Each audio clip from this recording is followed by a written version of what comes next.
Penn State football. When people hear those three words now, they usually add a fourth word, scandal.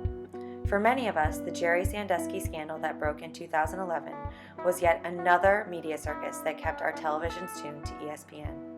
However, for the lifelong fans of the university, the scandal was personal.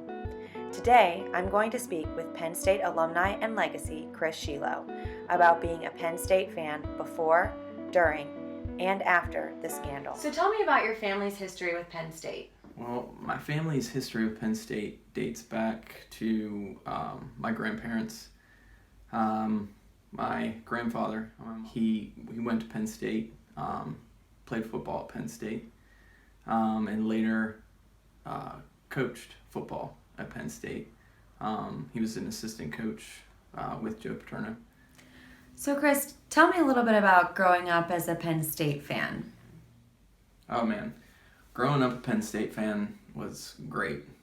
Back when I was younger, those were some of Penn State football's greatest years. You know, as far back as I can remember, weekends, especially in the fall, where they just revolved around Penn State football. So it was a lot of fun. Everybody in the town I grew up and neighboring towns, we were all Penn State fans. So there was a lot of camaraderie, and it was just an exciting atmosphere.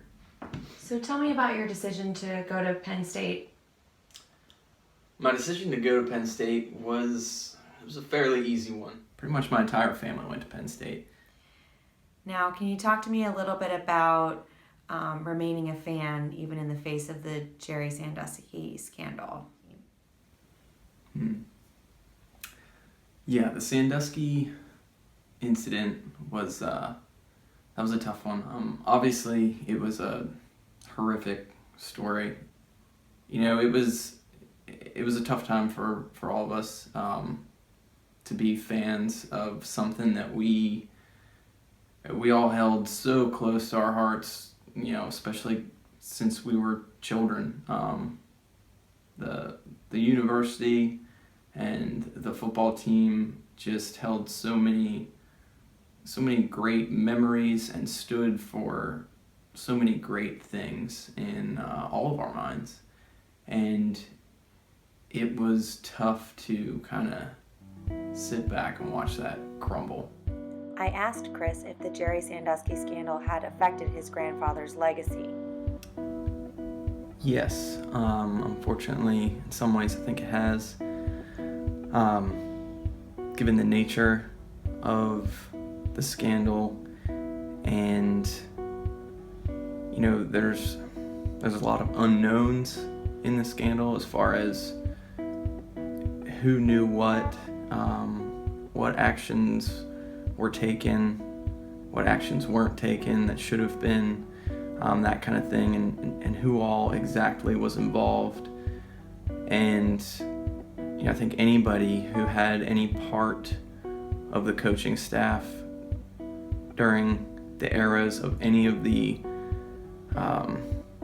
instances, because I know they spanned over several years, I think it negatively affects anybody who can even say that they were a part of the coaching staff or even a part of the football team. And you know, my grandpa's era overlapped with Jerry Sandusky's era, at least for a small amount of time. So unfortunately, yeah, you know, I used to be really proud to say, yeah, my grandpa was an assistant coach for the Nittany Lions. You know, he worked under Joe Pod, did great things, but now, you know, it kind of took some of that pride away because of the negative connotation that's associated with it now. Despite the negative connotations associated with Penn State football in the aftermath of the Jerry Sandusky scandal, Chris remains proud of his grandfather's accomplishments as a Penn State University football player and coach. Right in here, it's 1949. That's when my grandpa was a senior, so his name's right there.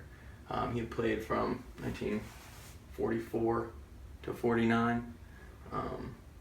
He was actually the youngest captain in Penn State football history to date. In the aftermath of the scandal, Chris has chosen to remain a Penn State fan, focusing instead on what makes the university such a special place. I mean, the university still has so many great things about it and offers so many great things to the students and to the community that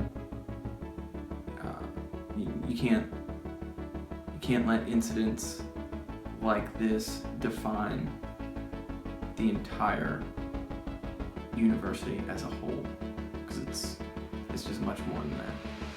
How do you intend to carry on the Penn State tradition with your family in the future?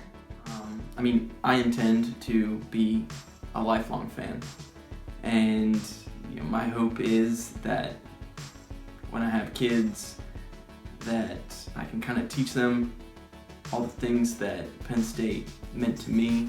You can just feel the energy when you get in there, and the university is very much alive. It's just, when you're there, it feels right, and it feels like a place you really want to be, and like something that you really want to be a part of.